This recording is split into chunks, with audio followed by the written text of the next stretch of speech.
This is Truth Frequency Radio. The wicked ones obviously under heavy Masonic influence.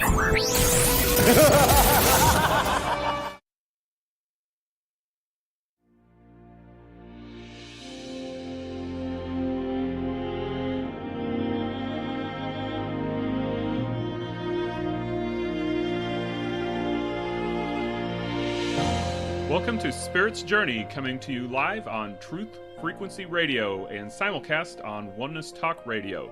Your hosts are Patrick and Catherine Andrews. Join us each week as we explore a wide range of metaphysical topics such as dreams, astrology, intuitive readings, and life purpose. You'll receive practical guidance so that you can live your most awesome life. Learn more about what we do at intuitiveschool.com and connect with us on Facebook at Spirit's Journey Radio. Welcome to Spirit's Journey. We are coming to you live on Truth Frequency Radio and also simulcast on Oneness Talk Radio. You can find us on iHeart, TuneIn, and TalkStream Live as well. We are here in the Heartland holding the energy for spiritual truth and awareness. I'm Patrick. And I'm Catherine. Welcome. Well, today we are very excited because we have the very own Julie Benois-Sage here with Wandering Star Jewelry, and she has some amazing things to talk about. And so we are very excited to have her today. But first, can you imagine what it would be like to wear your universe? With Wandering Star Jewelry, that is totally possible. This unique jewelry company makes custom jewelry created from your time and place of birth. One of their most interesting lines of jewelry is called custom horoscope jewelry. You are surrounded by the planets, the zodiac, the houses exactly as they were around you at the moment you were born. You can choose from a number of colors and lengths to match your taste. A cool added gift is that you will receive with your jewelry purchase a free astrology chart. It's 15 pages of written interpretation, full color card explaining the purpose of each gemstone bead in your horoscope.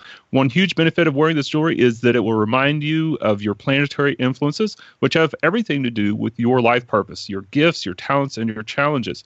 This is like a powerful testimony to the amazing, unique person that you are, and you can find all of this at wanderingstarjewelry.com. And today we have the owner of Wandering Star. Welcome, Julie. Hi, thank you. I'm so excited. Well, so am I, really because you have such amazing products and things that you do. So tell us a little about what you do. Well, Wandering Star is offering... We offer the custom horoscope jewelry. We also have, and just as was said, everything is custom to your natal birth chart of the planets and the houses, and you're centered in your universe. So everything in your necklace or bracelet is exactly how it was at the date, time, and place you were born. We also have our Destiny line, which is empowerment and peace and all kinds of different genres that if you're feeling you need something, or money, these are based on charts that we worked with other astrologers to find the best chart that would really talk to those different influences. So there's that, and we also have our solar system educational jewelry, which is our planet bracelets and necklaces, and those are simply the planets in the order that they are in the universe. Wow. So, Julie, I'm always interested about how people get involved in really cool things. How did you ever get involved in this amazing business? Well, it's kind of a crazy story.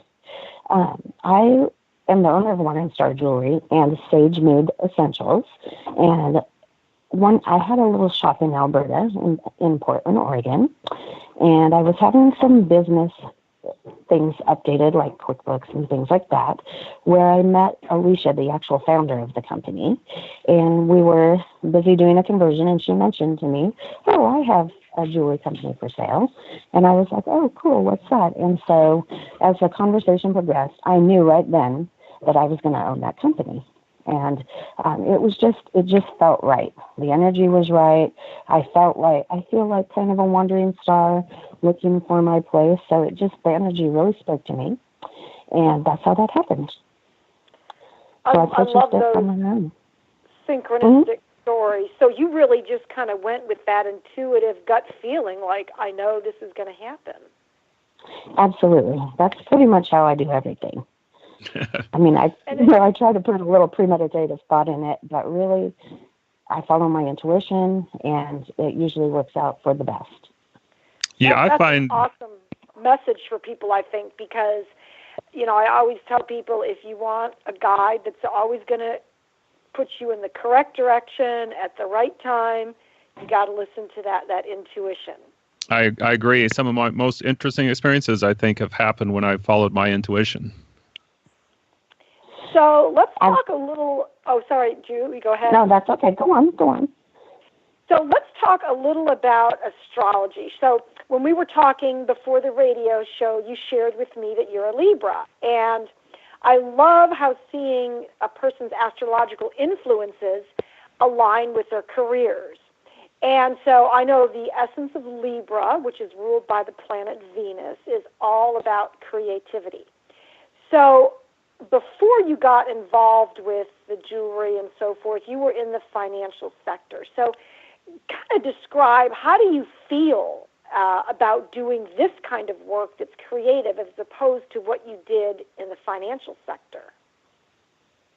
Well, oh my, I feel so much better about it. I mean, the financial industry is based on, it's usually things that happen in the past or are going to happen in the future. The markets fall, we predict they're going to do that, and it causes a lot of really upset, and that was really hard for me. I like to be in the present, and with the Wandering Star Jewelry, I feel like it puts me in the present. I can focus on what I'm doing and not have to worry about what has happened, what may happen. So it gives me joy. And as a Libra, I want to feel happy. I want to see beautiful things. I have an Aries moon, so I'm pretty stubborn and fiery, and I'm a Cancer ascendant, mid-ascendant. So I think that combination leads to makes me feel creative and love beautiful things, and I can be a bulldog at the same time and get things done. And as long as I'm staying in my center, I get joy from that. And that's really neat. You mentioned the Aries moon, because Aries is about doing things your way, which is the entrepreneur way, and you are a total entrepreneur with all these business things. And so the moon on the astrology chart, I always explain to people, is that if you don't emotionally feel fulfilled, if that moon is not being fulfilled, you will not be happy. So if you were working under somebody else, I just imagine emotionally you would just feel crushed and like you can't really express yourself. Oh, it was terrible. I was crushed. When the markets fell in 2008, I was taking calls every day from people who had lost everything, their retirement, their homes, everything. Every day I came home just crying because I just felt so bad because I couldn't help them. And it was terrible. It was sucking the life out of me in the worst way. Wow, that would be tough. I know I would have a tough time with that, knowing that so many people are suffering, and then you have to, take that in, but not really feel like you have any power to make a difference in that. Right. So on a lighter note, though, one thing I had heard about, which I am very interested in hearing more about, is that there's actually been several movie stars I hear who have been wearing Wandering Star Jewelry. In fact, Alicia Katz interviewed somebody, Tony Delaney, at one point. Can you let us know more about that? Yes. Alicia, the founder, she actually went down and did a special show in Hollywood, I believe, that was by invitation only. And there were just a ton of really, well-known actors and singers and artists there. And they just loved her jewelry. They absolutely loved it because it's beautiful. They can wear their universe. You can also, she showed how kinesiology really works, and have them hold a piece in their hand, and if she could push their arm down, that wasn't probably the piece for them. So it was really very interesting, and they still order and just great testimony to the fact that if you center yourself, and if there's proof, I think the interview with him showed some of that. So what you were talking about with pushing your arm down, you're talking about applied kinesiology or muscle testing. Is that correct? Absolutely. So you try as hard as you can not to let someone push your arm up or down. And when you're holding the right piece of jewelry, it absolutely shows, because they cannot, or they really struggle to push it. Mm-hmm. So people who are listening in to our conversation, if they were ordering something off the internet, would they be able to do muscle testing to see what kind of a piece might be good for them? If they're I think that we could probably absolutely have them try something, and if it doesn't work for them, they can send it back and we'll redo it and do something that does, and give them some options. That's so fun, because I've always associated muscle testing, with foods and supplements, and I never thought to do that, with jewelry, but I think it makes total sense, especially because this kind of jewelry is about your astrology chart. And, the thing that I love about it is I think it's like an anchor reminding people of their influences. And, of course, I believe that we chose our time of birth to create a particular astrological influence based on the particular mission that we wanted to fulfill in this lifetime. I mean, how do you feel about that? Do you think that, people actually chose their birth time to create this astrological profile to serve their mission? Absolutely, I believe that.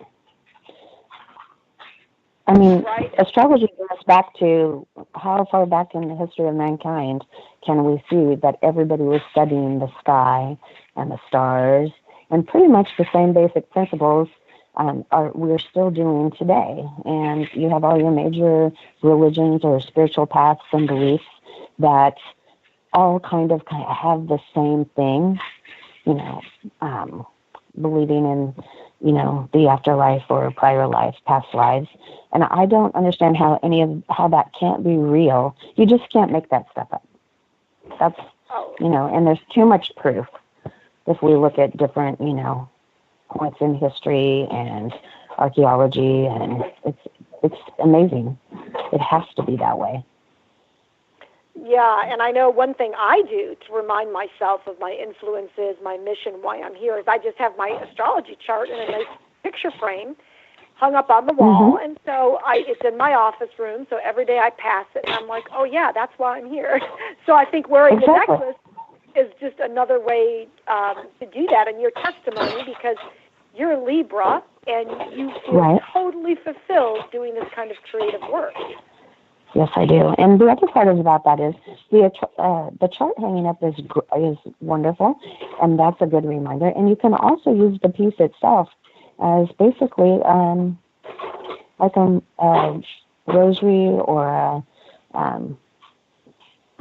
kind of a worry bead type of thing. All different. You can focus on the things you need to fix, or just center yourself with it as in a type of meditation. So it's wearable, usable. You gain it. You have a connection with it when you receive it, and you only grow more and more having a connection with your own energies and yourself and what you're here to do and so forth. Yeah, that's the part I think is so awesome about this line when I first saw it, and the astrology I think is probably the easiest part, because people go right off their chart. And like we were discussing, I am a believer that we choose our time of birth, that we have some say into our family and our time that we come in, that there's specific influences that we choose depending on our learning in our life. But then you also have some other lines, like we were talking about the muscle testing. One thought I had about that when we were talking is, I don't think people always actually have to have the jewelry in their hand. If somebody is looking online, I've used that before with my clients many times, where they can actually just hold a thought in their mind. Maybe it's a feeling, for example, or something like that. So they could actually just hold a particular image of a piece of jewelry in their mind and have maybe a friend or family member actually muscle test them. So that could actually be another way maybe that people at home could, check out which pieces are strongest with them without actually having to order it and get it all the way there. Because I found the muscle testing, is the intuition doesn't really have a limitation on space, which I think is a great part of intuition and being able to use different things like this. So, the creativity of it is something that really captures my attention. And so you obviously are very creative being involved in all this. So can you talk a little bit about your creative process? How do you get your inspiration and your ideas for this, and what helps you get to that creative space? I love to make jewelry. I love to do all kinds of art.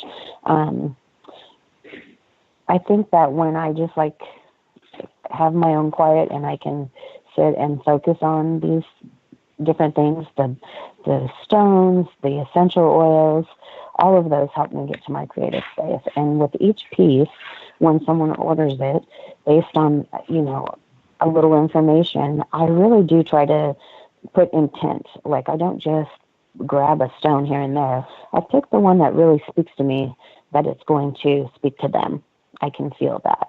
And so far, all of the reviews and also the feedback I get from many people says that that's absolutely true, that they absolutely love it. And also, the other thing we need to touch on is, if you are someone who you don't know your time of birth, or that's usually what people aren't or what may not know, you can just pick a time that feels right to you. It's more about what speaks to you. And your chart is a guide. It's a map to where we've been, who we are today, and can unlock doors to what our future may hold. So that whole intuitive creativeness, I think that's how I get into my creative, is I try to focus on them now, and I find that these stones and my astrology chart really help bring me back to that. I love what you said about when people don't know their birth time, because as an astrologer, I run into that all the time where someone wants a chart and they say, but I don't know my birth time. And so I also will use my intuition when they give me a parameter of times. They'll say, oh, maybe I was born between 3 and 10 p.m. And I'm like, well, okay, I'm just going to tap into my own intuition and choose a time if they can't go any further. Because you can get an idea of the chart if you have the date and the year and place of birth. So that's a good thing to teach people. It's just that, tap in. You've got your intuition. It was your birth. Right. Well, and also, we can speak to that for their sun signs and such also, because if someone's right on the cusp, they might identify more with, one over the other. And so that's an intuitive call for them as well, as also for me. So I think that, if you don't know, if you're right on the cusp and you really feel like you're more of a Libra than a Virgo, that's what you identify with. Same thing, it's very true. Oh, yeah. And so you also mentioned essential oils. So I got super excited about that because I love essential oils, especially in the winter months. So you've got some experience working with the oils. What's been your experience with, the benefits you've gotten from the essential oils, and what are some of your special blends and all that good stuff? Well, I just love essential oils. And when I had my little shop in Alberta, I had a friend who was originally from India. Beautiful, beautiful woman. You would never guess her age. I mean, she just was radiant all the time. And she actually studied with one of the leading aromatherapy experts of her time. And so she sat every day in my shop, and I carried her items, and she sat and would talk to people, because that's the type of thing that you can't just put in a cabinet or a display case. And so I would watch her do that, and I was so amazed at how absolutely these people would react, and they'd use the product and how they'd feel. So that's where I kind of began dabbling in it, and she just taught me so much. And so I do a lot of blends. It's a lot of what you'll see in different places, but a respiratory blend, an allergy blend, a tummy tamer blend when you're feeling nauseous.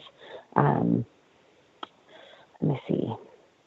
I'm trying to, just pull this off the top of my head here. But those, they really do help. Aromatherapy is about what speaks to your brain and what maybe attachments you have to things. So if you smell rose and you think, yuck, that's an old lady smell or something, you cannot like it, and it might not work for you. Rose is extremely beneficial for our skin and our internal organs as well. But if you don't identify with it, it's not going to work if it's not something that smells good to you. So where someone else might be like, oh, that smells like my grandma. Oh my goodness, that just brings back such great memories and feelings. So and I do the same thing. And I do follow, safety standards and so forth. And I just work with the different ones. And I can, frankincense, I do blends. I do beard oils with different blends in them for these same things. Something, like lavender, fir, and vanilla beard oil.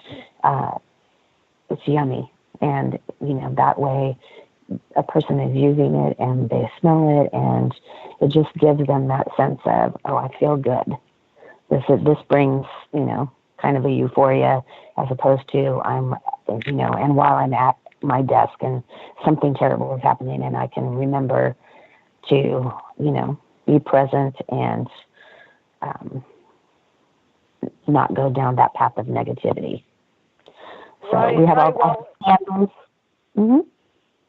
Well, and it's amazing because of all the senses, the sense of smell is the most important one. It's the most powerful one. And so we sometimes underestimate the power of, smelling the oils and how quickly. I think it's in a matter of seconds that it hits the limbic system of the brain, which governs emotions and memory and all those things. Yep. My mother passed away last spring, so it's almost been a year. And towards the end, we used a lot of the essential oils to help her be comfortable, to help get rid of her lymphedema, to help her with her respirations. At that point, the end of life is coming. You're not going to bring somebody back from moving on to their next journey, where my mother was. But we did make her very comfortable. She wasn't afraid. She felt better. And I really believe if we start with these things earlier, that we can prevent a lot of these illnesses and get away from, big farm and that type of thing, and kind of get back to what nature and the world, Mother Nature and kind of intended. That everything is on this planet that we need. We've just kind of evolved that. So, and well, we were talking in the Bible about, how they mention astrology so often. Well, they also mentioned the essential oils. What did they bring to Jesus upon his birth? Frankincense, myrrh, so oils are throughout the book, and it was the first medicine even before herbs. And when I learned that, I was blown away, because I had always thought herbs were, the first medicine, but they actually extracted the oils and used that first. Well, and also, it talks about bathing his feet in frankincense and so forth. It's also that it has huge antibacterial, antimicrobial, antifungal properties that maybe then, they didn't have, a sterile this or that hand sanitizer. And that was also preventative, it was sanitizing, and it helped kill the germs that could be in the air if you were walking barefoot through the desert and not bathing for a while or whatever. Oils were, I believe, one of the first things, as were the herbs. I mean, I think that our humanity took what was there and learned about it and used both for different practices.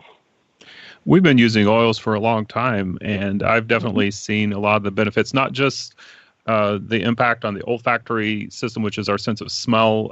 Like Catherine was saying, that's a very primal, because it was one of the first senses that developed. You look at how strong the sense of smell is in other animals. And we have to remember, that we are living in a mammal body. So we've got all the same evolutionary tracks. So sense of smell has a very strong impact. But also, a lot of people don't realize that the skin is one of the largest elimination organs in the body to eliminate toxins. And also that means that we can absorb things through the skin too. Like when we put the oils directly on the skin, it can be absorbed through the skin and have a lot of benefits. So how can listeners find out more about your oils? Where can they go to learn more about that? Well, they can go to my Etsy site. It's SageMaid, SageMaid, is my shop name. And I also have my Wandering Star Etsy site, which also I'm starting to put the oils and things on there so that they combine, because it is not two separate things. It does all work together. And I also have my website, Wandering Star Designs, or WanderingStarJewelry.com. All right. Well, we look forward to hearing more about this when we get back from the break. We are at the bottom of the hour, so we're going to be going into a short break here.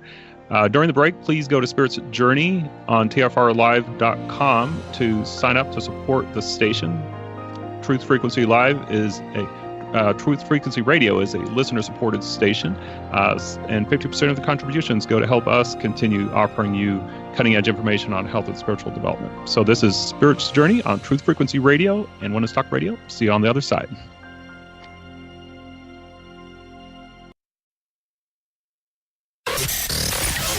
Real people, real radio. Initiating the Truth Frequency. This is Truth Frequency Radio.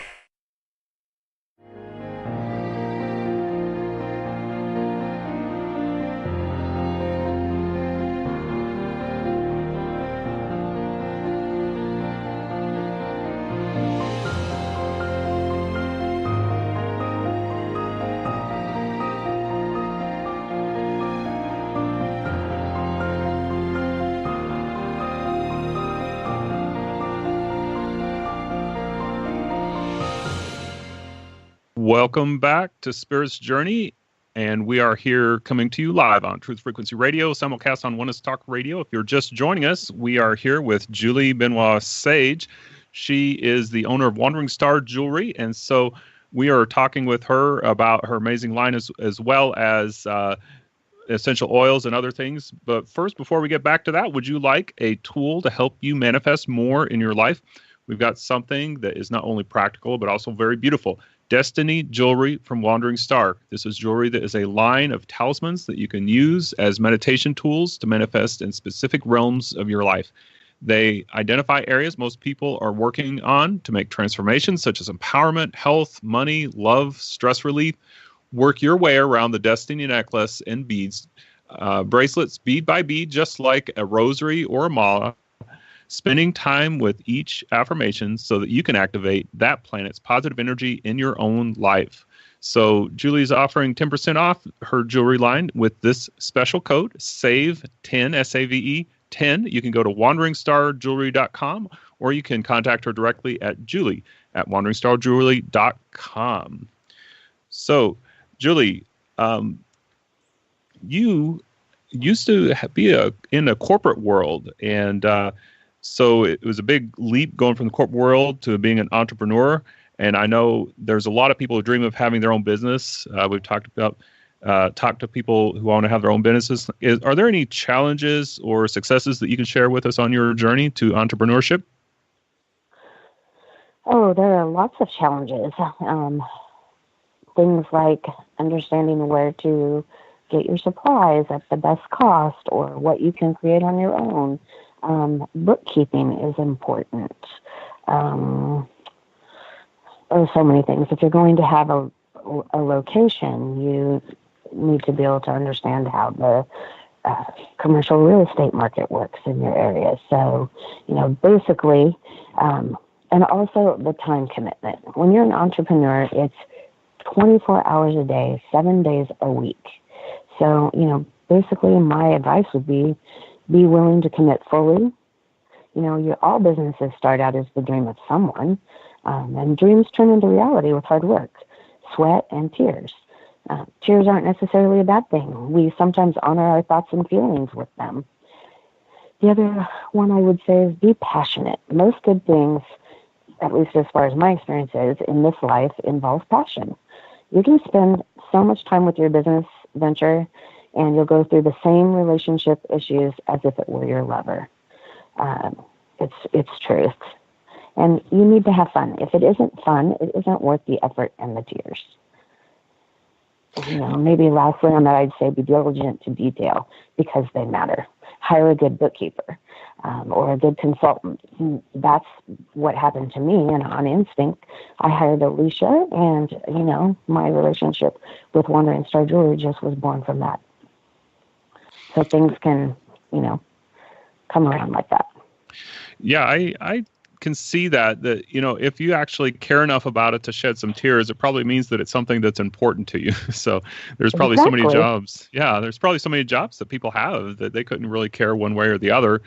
Maybe they like having the job because they like the regular income, but if you don't really care enough about it to shed some tears or lose a little bit of sleep at night because you're concerned about what's going on, maybe you're not really very invested in it. That's a really good point.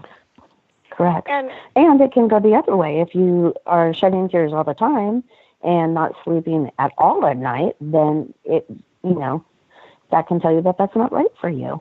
That's a good point. We can honor with our tears and otherwise, yeah. Go ahead. I'm sorry. And I think being, from a metaphysical perspective, what I hear you saying is that even if you are on your path, which obviously we talked about you being a Libra and this is a creative endeavor, it's in alignment with you, it doesn't always mean that it's going to be easy peasy, smooth sailing. And as a metaphysical teacher, we get a lot of people that say, oh, well, once I get on my path, that's how I know I'm on the right path. It's going to be so easy with no challenges. And I tell people, it's not that it's going to be this path with no challenges, but there's a difference. It's enjoyable. In other words, the pitfalls, the challenges, they don't get you so down where it's just like, you want to give up. It's kind of like when you get a massage and it's a really deep massage and you get a little pain, but it's a good pain. That's how I liken it to you're on your path and there's some challenges, but they're good challenges because, it doesn't matter because you're so passionate about it and you want to do it so bad that those challenges are not going to stop you and they're not going to be so painful as to make you feel like, you're drained at the end of the day. Whereas when you're doing a job that you don't like and you have challenges, it does drain your energy and it makes you feel like, I'm done with this. Exactly. I couldn't agree more. The other part of that is, the other part of that is that, that pain, it's just making us stronger. If you think, these things go back to old adages, what doesn't kill you makes you stronger, things like that. So have you... Oh, sorry. Have you noticed different stages or cycles that you went through as an entrepreneur? Different stages and cycles. Yes, I would say there's the pre-birth part where you're just kind of dreaming about it and summoning trying to think about it, kind of like maybe your root chakra. And then, then there's the part where you bring the idea forth and start to really put it down on paper and, so that you can manifest this and also don't forget everything because I'm good at that. I think it just moves up through our body like from birth to death. It's all those same cycles. It's the same as our chakras. I have experienced all of those. With my brick and mortar shop, I literally experienced the birth of it, the joy of it, the pain of it, the pride of it, because it was one of the first shops in Portland to actually go the route I went, which was I started selling the handmade goods of other artists that didn't have anywhere to sell them. And so in doing so, I learned things like in order to sustain myself in my own products, I would need to start making things like candles that people love and are consumable. And that's how I became, also very interested in aromatherapy. I also, and the jewelry as well. And so as my shop, things run in a cycle. Businesses change. Landlords do things because they want to get renters in.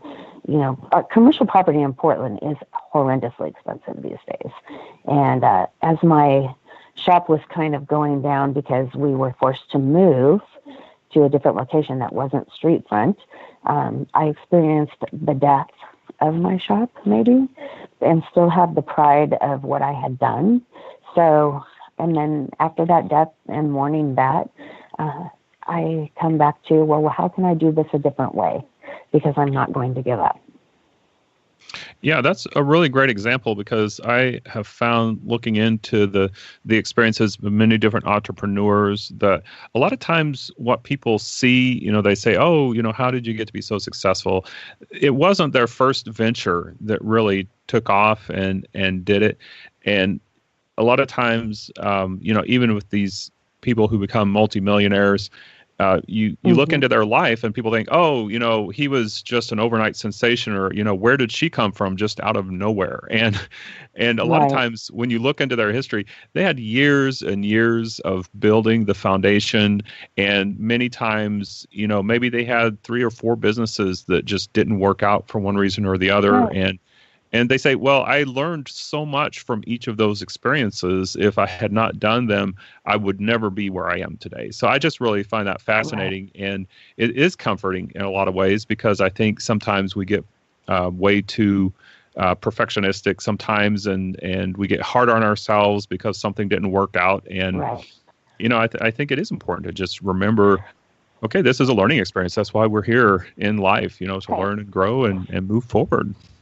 And I think as an entrepreneur and doing things that you seriously want to do as handmade, it's very difficult to compete, because there are other companies, big companies, that then take on trying to do those things.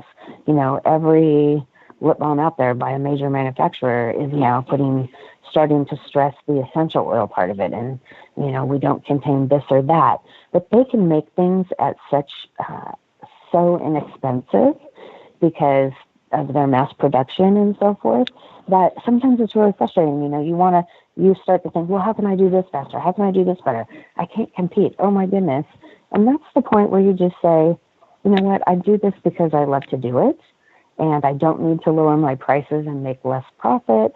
I just need to sit down and think about how to work smarter, not harder, and stay true to what I want to do. And if keeping it small is what you want to do, then that's what you do. I mean, capitalism is not a bad thing. Crony capitalism might be not my favorite, but we all have to survive here. So, that's right. I go back to where I'm happy and not losing my mind over, costs and profits and blah. Right. I think there is sort of a place for education, though, so that people understand the difference between something that is made by an artisan that's handmade and something that they buy that's been commercially manufactured. I mean, you look at fast food, for example. There's been so many studies that have demonstrated how much less nutrition there is in a corporate manufactured meal that's there just to pump it out as fast as possible and be as efficient as possible. The nutrition level is so much less. And when we look at the obesity problem in the United States, coronary problems, all these different health problems that people are dealing with, a lot of it goes back to making choices for things that are truly healthy for us, even though it may take longer.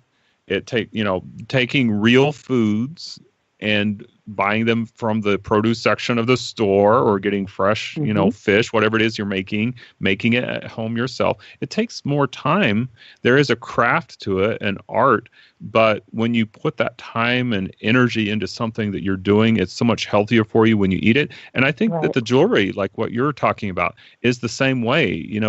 If there can be, there's kind of an educational move to help people understand when you are using a piece of jewelry that is handmade, it has a different quality of energy to it.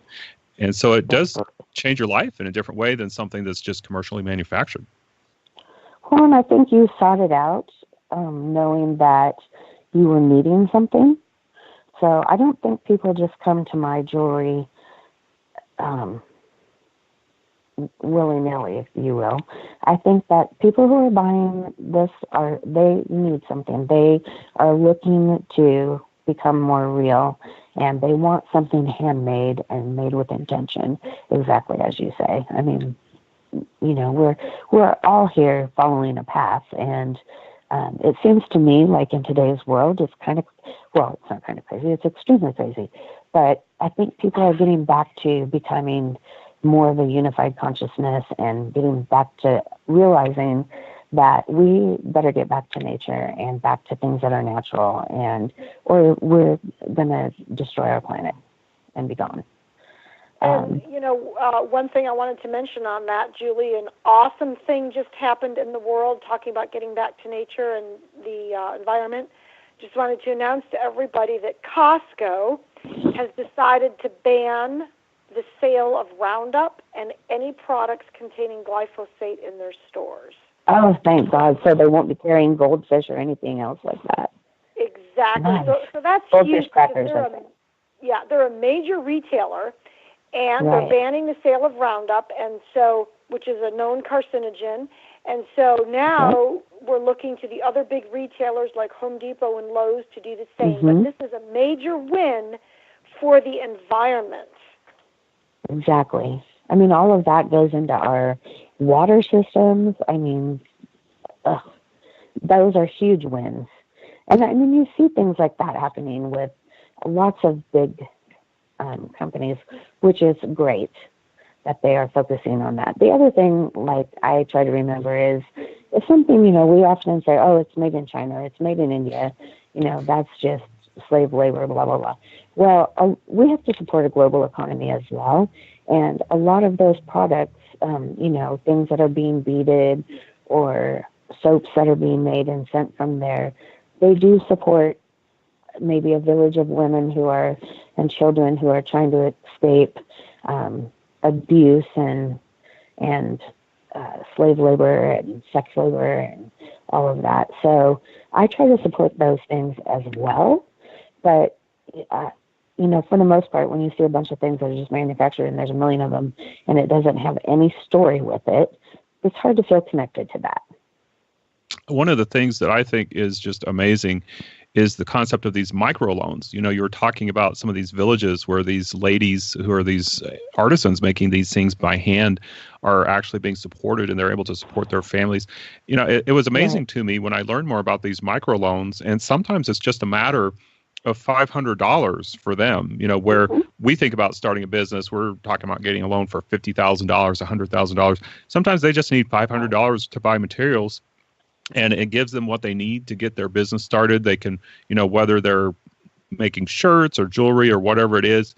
And then I've heard that the percentage of people who are able to repay these microloans too they're very high because they're so grateful, and then they want to give back so that other people can get the hand up that they're looking for. I think that's just fabulous. So I really believe, just like with sustainability in, we're talking about sustainability in the environment, I believe that the same principles of sustainability can be applied to our economy as well, so that we aren't always just thinking about where can I get this the cheapest.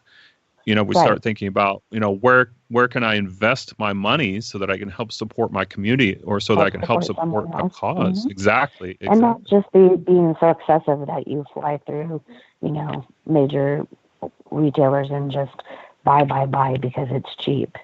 You have to think about where's that plastic going, and exactly. I mean, it's conscious decisions and conscious choices. There's and I don't think we can go from, being super unconscious to being conscious all at once. It's baby steps. Start in one area and move on. And once you've found that to work with you, move on to the next area. There's a great YouTube video that I used to show my students called The Story of Stuff, and you should be able to Google that. But it's called The Story of Stuff. And it's really enlightening because it just gets you thinking about how is it that we get so many products over in this country so cheaply, and when we look at the statistics that we only have about 1/5 of the world's population, and yet we use almost 1/2 of the world's resources. A lot of things in terms of making changes, people are talking about change in the world. Well, that's why a lot of the world is looking to us to make those changes, because we are the leader in terms of, using resources. And so we have a lot of impact on the planet in more ways than just military or economy. We can really make a big difference, but we do need to start changing the way we think about things. And that includes the economy as well. Mm-hmm. Well, and one topic about competition that I think is helpful when we look at it from a metaphysical standpoint, because I know a lot of people, and I've even experienced it myself, when you have your own business, you start to get this, fear of what are your competitors doing, and how do I know people are going to come to me instead of my competitors? And so what I've really learned with what we've been talking about is that you have to trust that you will draw to you the people that resonate with you, with your product, with your energy, and that there's something for everyone. And just because there's 15 other people selling the same product, like you said, it's your story, it's your energy behind it, and that is going to resonate with your people. And so we really just kind of need to throw this fear of competition out the window and replace it with trust. Competition is good. It keeps us on our toes, doing what we know how to do better, and that's the way I look at it. But if you're so worried about it that you are not making good choices and you're not trusting your own self, then it's, for the most part, I have to not worry about it. In fact, it helps me sometimes. And competition, I think, is great for innovation to cause things to move forward. But then there's also this idea that someone else has to lose for you to win. I think that's a big misunderstanding that we need to clear up. Someone on the way to the top of the exactly ladder. That you have to eliminate anyone who is competing with you. In fact, John Nash won the Nobel Prize for his work in demonstrating that the win-win solution is actually advantageous for everyone concerned, that there is a lot more to be gained by picking a third way where everyone can have, what they need. And so that's, I think that we can have competition and innovation, but somehow also create a sustainable balance where, like you said, where everybody's got their niche, where, you've got your place, and maybe not everybody needs to make, $500 million a year, but I mean, how much does one person really need? I mean, as long as we all are comfortable and have what we need, I'm definitely not in favor of taking everyone's money and redistributing it, like communism or something like that. I believe that freedom of enterprise is very important, and that type of competition definitely helps drive innovation and things like that. But then we also need to stop and think about, not going overboard with, taking over the world and having to, dominate things too. There's got to be a balance in there somewhere. Well, and that would be the Libra in me. I love balance. I can relate to that too, because I'm not on the cusp exactly, but I'm an early Scorpio, so 27th. So I have a little bit of coming right out of Libra there. Yeah, I go back to that. I see that's just, if we look at our chart, we understand that all things relate. And it's fun because when you read through your chart, I mean, it's 15 pages. I don't have mine memorized. I mean, I've read it a lot of times, you know, at least like monthly. But I read it and I think, oh yeah, that's why I'm doing this right now. It might not be an exact map, but it's a very good guide. And I remember that, I'm a Libra, I should stay balanced instead of spinning off in this direction or that direction. So, total truth. That's great. That's how I kind of use my astrology chart too, and I use it to always be reminding myself of my strengths and weaknesses. So when I'm going down a path that seems, not so productive or kind of negative, I'm like, oh yeah, I'm going down this path, and then I can redirect myself because I have the awareness of the positive way that I can express my astrological influences rather than the negative way. And also, when you're running a business, one thing that I think is really helpful is to understand the astrological cycles going on within your particular chart. And so when I do readings for people, it's beneficial because I tell them, hey, this is a great time to take action. Or I say, you know what, based on your astrological cycles, the transits, it's better to kind of sit back for the next 6 months, do some preparation before you head out there and start a new venture. So entrepreneurs... It can be that voice of reason. Exactly. And they can also use numerology as well as astrology to know, when is a good time to start a new venture, when should I sit back. For me, it's invaluable knowing those cycles. Yeah, I mean, that's such truth. I was reading through mine again this morning just to refresh, and I thought, oh my goodness, this is so exactly the reason why I'm doing this today, and why I closed my shop and chose to, spend my time with my family. And I closed, along with the fact that I was a good tenant for 10 years and then had to move just because someone else would pay more. Wow. Yeah. Well, so Julie, I was just going to say, I can look at my chart and be like, oh, this is the way the path should go. It's okay. Yeah, definitely. Well, Julie, we'd love to have you on the show. I can't believe that we're already approaching the top of the hour here. So we want to thank you for coming on. It did go fast. It did go fast. Yeah, we had a blast talking to you. So thanks for coming on. Having me. You're very welcome. So if you are still looking for a gift for mom, it's not too early to start thinking about Valentine's Day or even Mother's Day. Try Mommy Jewelry online from Wandering Star Jewelry. These custom multi-strand necklaces feature strands for kids, mom, and dad. You can get mom a personalized beaded necklace or charm bracelet. I really love their Zodiac jewelry line. They have all 12 Zodiac signs. This jewelry helps you to harness your Zodiac sign special energy, balance your strengths and weaknesses. Each of the 12 Zodiac jewelry designs feature a pewter bead, and your Zodiac symbol next to it is a semi-precious stone bead that represents the ruling planet associated with your Zodiac sign. Call on these two beads as the source of your talents and strengths in moments of stress. Play with these stones to call in positive energies of the Zodiac signs. All this at wanderingstarjewelry.com, or you can always email Julie at wanderingstarjewelry.com. And as always, we have loved having you with us, and we want to give a shout out to everybody on the chat rooms at tfrlive.com and oneistalkradio.com. Please connect with us on Facebook at Spirits Journey Radio. Be sure to like our page. You can also learn more about what we do at intuitiveschool.com. This has been Spirits Journey Live on Truth Frequency Radio, simulcast on One Is Talk Radio. I'm Patrick Andrews. I'm Catherine, and we'll see you next week.